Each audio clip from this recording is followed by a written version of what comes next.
안녕하십니까. 오늘도 지옥 공부합시다. 오늘은 화천 대유 14번째 계죠.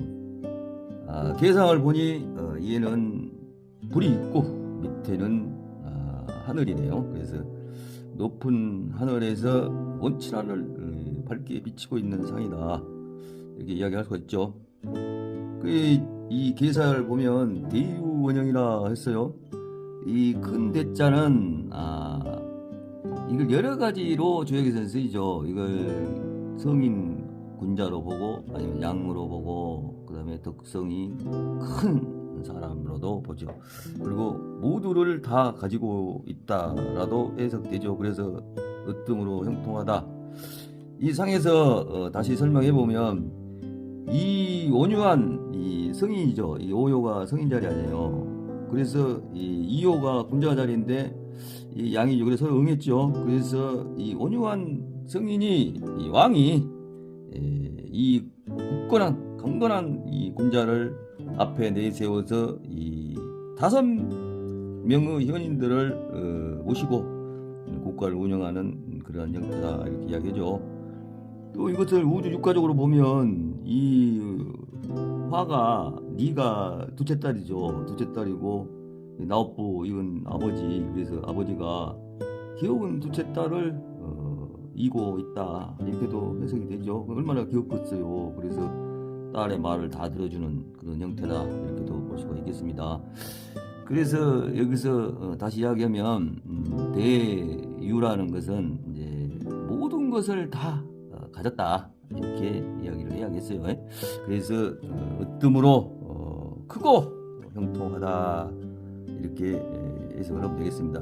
그러니까 이것은 이제 그 역사 이야기 아니에요. 그래서 주나라하고 상나라 이야기니까, 주나라가 이제 힘을 이렇게 완전히 길렀다, 그 상황을 생각하면 대유란 말이 이해가 갈 거라고 생각합니다. 그래서 이제 우리가 이 지옥 공부를 하면 이렇게 대유 원형 해놓고 여기서 이제 답을 찾아나니 상당한 힘이 들죠. 그래서 여러 가지 형태로서 공부를 해야 이해를 하게 되죠. 그러면 초구로부터 풀어가 봅시다. 초구, 무교해라. 그리고 비구, 이게 간자죠. 어려울건? 간, 즉, 무구라. 이것을 기본 해석을 해보면, 교제하는데 해로움이 없다, 그리고 허물이 없다, 또 어려움 속에서도 법칙대로 오면 무고하다, 허물이 없다, 그러네요. 그러니까 여기는 이제 10대 그 초구 아니에요. 잠룡, 물룡. 공부하고 수양하고 덕성을 쌓을 때죠. 그래서 더 바깥에 나가면 안 되니까 안에서 해로움 없이 교제를 하면 된다. 그리고 그러면 하나도 허물이 안 생긴다. 진짜로 아닐비 아니, 이게. 그러니까 아무것도 허물이 없다. 그러면서 어렵더라도 법칙대로 하면 허물이 없다, 이렇게 있죠. 그 다음에 구이는 대의제, 대차의제, 이 수레글자로 쓰였죠. 그 다음에 유유왕이라 무구라 했습니다. 여기서 큰데 아까도 설명했지만 여러 가지의 뜻이 있죠. 여러 가지 물질을, 만물을 수레에다가, 큰 수레에다가 실었다, 즉 덕성을 실었다. 그러면 이게 지금 이수 군자 자리 아니에요. 그래서 유유왕 나갈 바가 있다. 그러면 허물이 없다. 이제 덕성 공부하고 수양해서 덕성을 쌓았으니, 덕성을 이제 쌓은 거 아니에요. 실었다는 얘기는. 그러면 이제 나가야죠. 나가서 국가에 이 덕이 되는 일을 해야죠. 그리고 백성, 어리석은 백성도 깨우치게 하고 이런 일을 해야 한다. 그러면 허물이 없다. 역사상으로 이야기하면 주나라가 그만큼 이제 힘이 세졌다는 얘기죠. 그래서 나아가도 허물이 없다, 그 이야기를 하고 있죠. 그 다음에 93은 이게 이제 그 공용형우라 천자 소인불국이라 했습니다.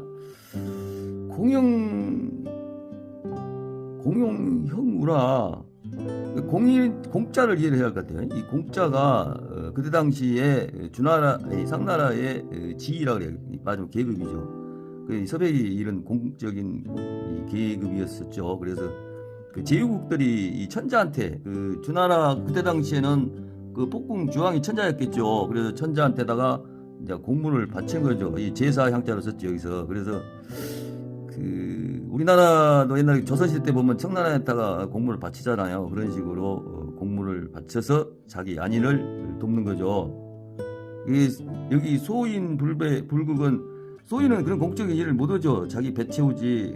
이런 제후들도 소인들은 국민들한테 서민들한테 돈을 그 물질을 가지고 오라 그래가지고 자기 배 채우는 그런 사람들이죠. 그래서 소인 불극이라고 그랬고 이때 당시 또 역사를 이야기하면 서백이 그 자기 아버지 때문에 아버지를 이제 모함해갖고 죽였잖아요. 그 상나라 왕이. 그래서 이제 서백 신하들이 그 모함은 제후들을 잡으러 상나라를 쳤죠. 그래가지고 이 서백이 유리 감옥에 갇혔었죠. 그래서 그걸 나오느라고 이제 그 집도 바치고 땅도 주고 또 여러 가지 물품도 이제 바쳐가지고 그 감옥에서 나왔잖아요. 그 이야기를 밑에서 설명을 해도 이해가 가겠죠.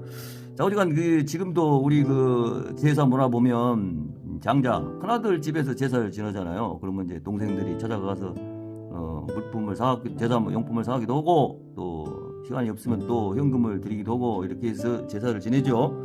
그렇게 이야기를 하면 또 이해가 가겠죠. 그 다음에 구사는 비기방이라 이게 성팽도 되죠. 무구라 했어요. 그러면 안일비 그 기자니까 그것이 굉장히 팽창했다는 얘기냐. 이게 성하다, 팽창하다라도 쓰이죠. 이게 이 방자가 성할 방자. 그래서 이걸 이제 그 주나라로 이야기하면 주나라가 항상 힘이 굉장히 세질 테죠. 세져가지고 요때에 그 주나라 땅이 3분의 2 정도 될 정도로 크다고 공자 그 논어에 써졌다 그래요. 그 정도로 힘이 세진 상태를 이야기한다 이렇게 보면 되죠.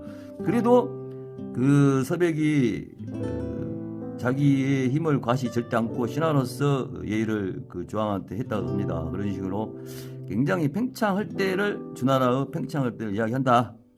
그러면서 겉으로 표시를 안 냈다. 안일비 써가지고 그래서 허물이 없다 이렇게 이해하면 되겠습니다. 그 다음에 6호는 골부 교여 위여기라 했습니다.